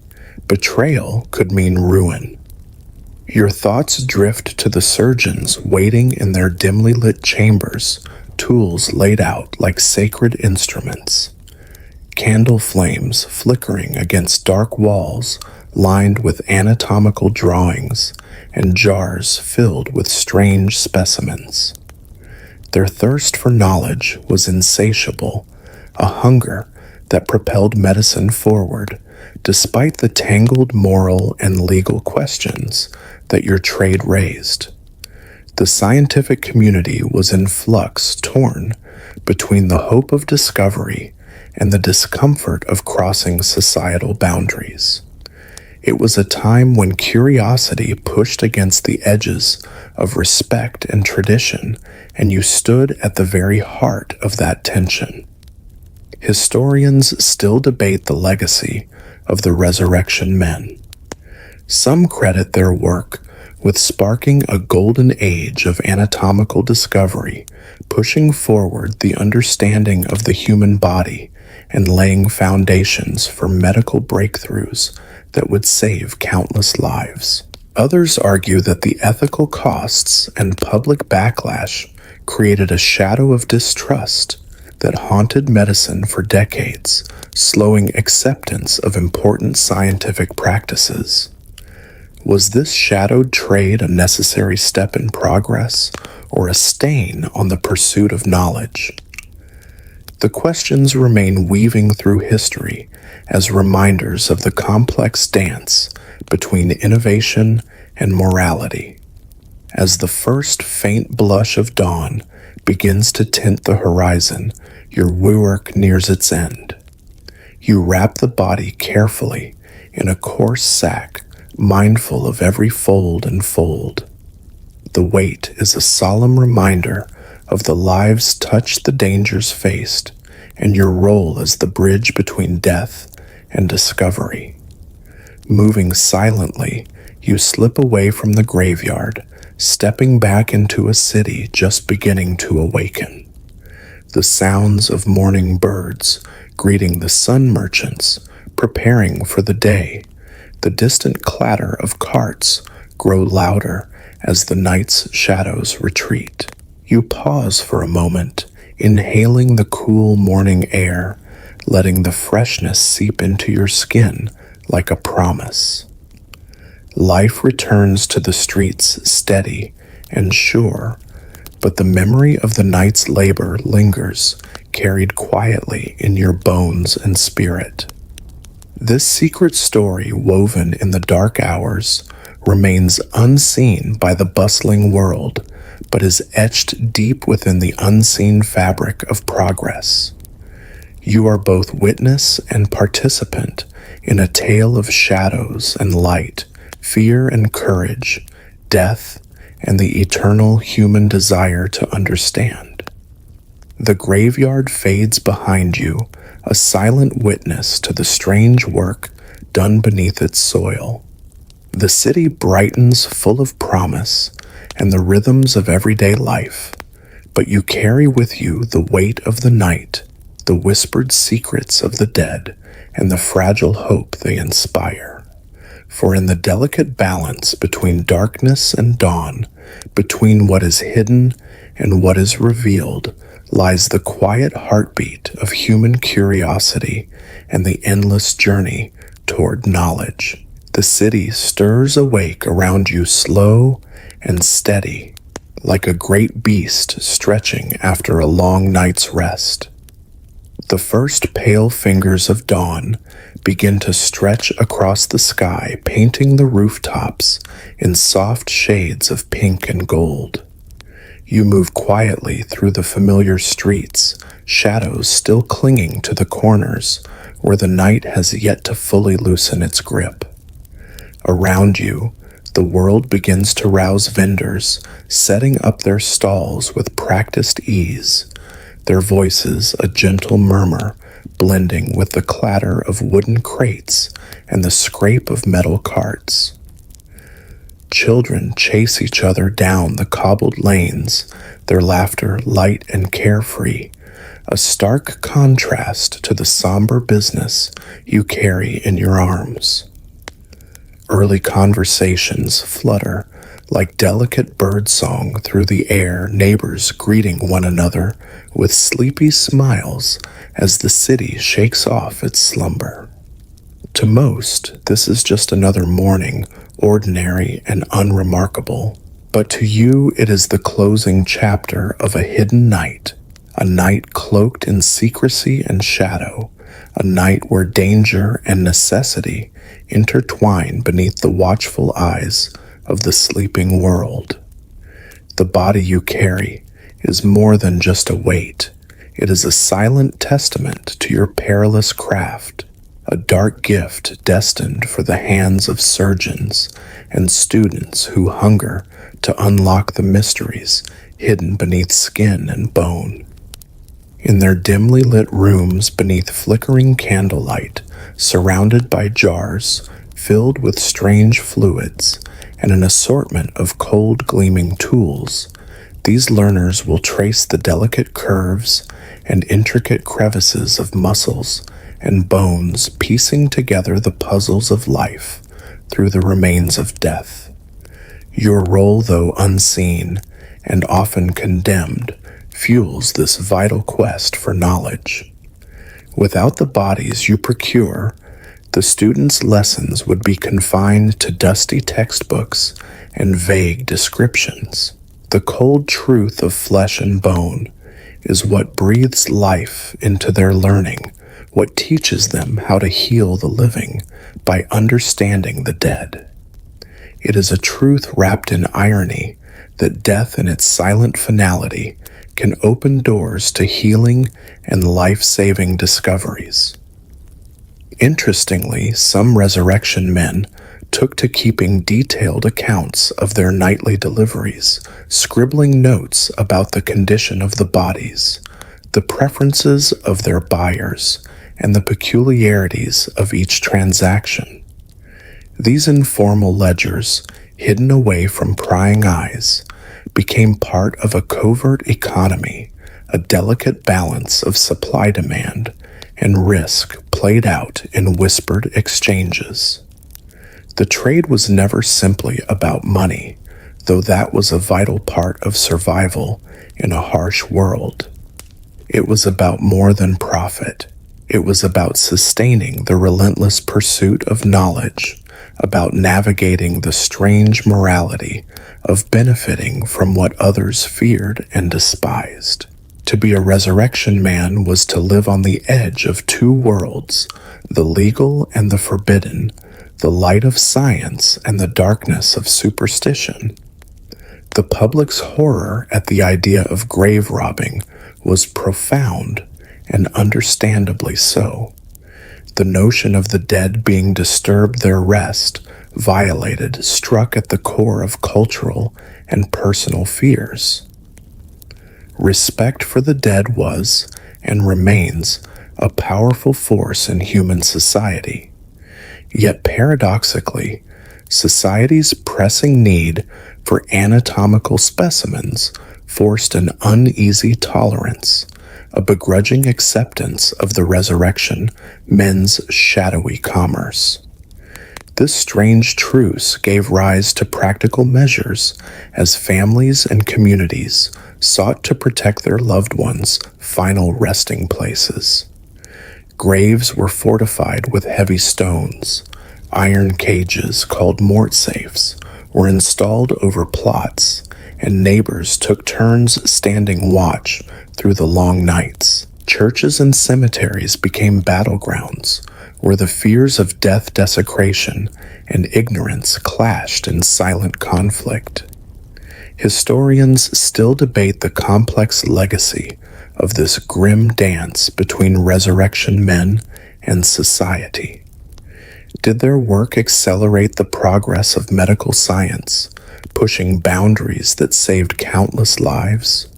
Or did it deepen public distrust, fueling fear and suspicion that would linger for generations? Was the public backlash merely a symptom of broader anxieties about death, change, and the rapid advances of the scientific age? And did the eventual legal reforms, such as the Anatomy Act of 1832, emerge directly from these tensions and attempt to reconcile progress with respect and regulation? These questions invite us to look beyond simple judgments and reflect on the tangled relationship between humanity's quest for knowledge and its respect for life and death. As you approach your destination, the air grows heavier with anticipation. You know the body you carry will soon be transformed from a silent, forgotten form into a vital source of life-saving knowledge. The room you enter is dim and quiet, filled with the muted rustle of robes and the soft murmur of learning.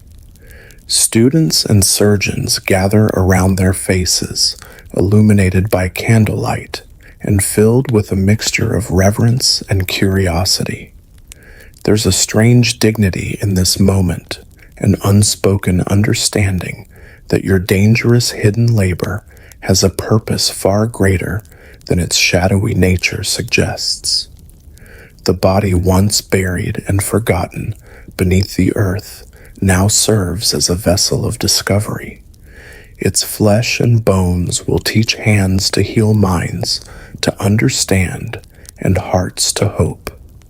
In this final act, the night's dark trade finds a form of redemption, a transformation from secrecy to solemn contribution. You leave quietly slipping away as the city wakes fully around you. The streets hum now with the full chorus of life merchants calling their wares, the clatter of carts picking up pace, the bustle of townsfolk beginning their daily tasks. The shadows retreat slowly, swallowed by the steady light of morning. But your story, like a whispered secret, remains etched invisibly into the fabric of the night. It is a quiet reminder of humanity's eternal struggle to understand itself, a story of shadowed hands and secret knowledge of fear and courage intertwined beneath the stars. As you walk away, the city's pulse quickens, but you carry the weight of the night with you, not just in your arms, but in the memory of every whispered conversation, every cautious step, every heartbeat shared with the silent world beneath the surface. The story of the resurrection men is not one often told, yet remains a vital thread in the tapestry of progress, a testament to the strange, complex dance between the desire to live the respect for death and the unending hunger to learn. The morning sun climbs slowly, inching its way higher in the sky, casting a warm, honeyed light over the awakening city. You step out from the shadows and into the soft glow of dawn, feeling the cool air shift around you, whispering that the world is stirring to life once again. The streets, once silent and still under the cover of night, now buzz gently with movement. The creak of wooden carts rolling over cobblestones, the melodic calls of shopkeepers setting up their wares, the laughter of children darting between stalls, chasing each other in carefree games. There is a smell to freshly baked bread, cooling on windowsills, mingling with the earthy scent of damp soil and old stone, a perfume that speaks of life and home, of beginnings and routines. This gentle symphony of morning is a reminder that life presses forward, relentless and hopeful, indifferent to the secrets that unfolded beneath the veil of darkness. You pause for a moment, leaning against a weathered stone wall, letting your breath slow and your thoughts wander. You think back on the strange and shadowed journey that has carried you through the night, from dusk until now, skimming the edges of silence and fear, bridging the delicate gap between life and death. The path you've walked as a resurrection man is one tangled with peril and moral complexity. It is a world where law and ethics blur into shades of gray, where survival sometimes demands choices that feel like theft from the natural order. Yet beneath this dark craft lies a pulse of progress, a quiet hum of human curiosity and the hunger to learn and evolve. There's a kind of poetry here, a fragile dance of light and shadow that shapes the story you carry within you. Among the many curious details about this twilight trade is the surprising way resurrection men forged their own codes of conduct, unspoken rules that governed how they worked and interacted. Despite their illegal and often reviled status, there was a strange sense of order in their dealings. For example, most agreed never to steal from graves that were already carefully guarded by families, understanding that some boundaries were not to be crossed. Violence was avoided where possible. The risk was too great to attract attention or incite reprisals. There was also an unspoken respect among peers, a tacit agreement to avoid needless competition or betrayal. This shadow society, operating beneath the eyes of law and public outrage, was bound not only by necessity, but by a fragile twilight-born ethics that ensured survival through discretion and restraint. The ripples of this dark era extended far beyond the graveyards themselves, touching the wider world in profound ways. The controversies sparked by body snatching forced society to confront difficult questions about consent, ownership, and the human body after death. What rights do the deceased hold? To whom does a body belong? What sacrifices are justified in the name of science and progress? These conversations, once whispered in hushed tones, have echoed through the centuries, shaping modern debates about medical ethics and the respect owed to those who no longer walk among us. Historians still argue passionately over the legacy of resurrection men. Were they mere villains profiting from desecration and fear? Or were they unsung heroes, the hidden catalysts who fueled a revolution in medical science? Did their risky work hasten the breakthroughs that saved countless lives, or did it deepen distrust between the public and the emerging world of medicine? These questions invite us to look beyond the surface of scandal and sensation to untangle the complex threads of human ambition, fear, and compassion woven through history.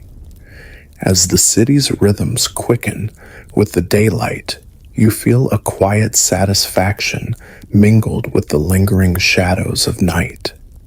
Your journey through darkness has come to an end, but the echoes remain whispers of a time when progress walked hand in hand with discomfort, and every discovery was built upon the stories of those who dared to tread where others feared to look.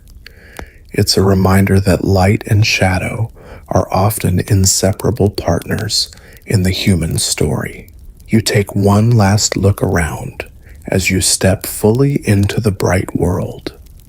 Remember the stories whispered in the dark, the hands that dug beneath the earth, and the delicate haunting dance between life and death that shaped a pivotal chapter in history. These stories, strange and secret, are not just about the past. They are echoes that still resonate in the present, teaching us about courage, curiosity, and the costs of knowledge. Now, as the city wakes fully, allow your mind to slow, with it gently drifting away from the night's shadows. Feel the warmth of the sun, soft, steady, and reassuring, seeping slowly into your skin like a gentle embrace. Let the hum of life around you soften into a quiet murmur, a soothing lullaby sung by a world that keeps turning quietly, steadily, patiently. Remember the stories buried beneath the soil, the fragile balance between darkness and light, and the courage it took to navigate both. Take a slow, deep breath, feeling calm wash over you like a gentle tide rolling onto a peaceful shore. Each breath softens the edges of the night's memories, folding them tenderly into the peaceful quiet of morning. The past, with its strange, secretive tales, becomes a gentle companion rather than a restless shadow. Know that curiosity and respect can live side by side in stories told softly under the yellow glow of a bedside lamp, cradling your thoughts as you drift toward sleep. Now rest easy. The night's journey is done, and the morning holds its promise of peace, of understanding, and of dreams wrapped warmly in the quiet embrace of a safe, gentle world. Sweet dreams.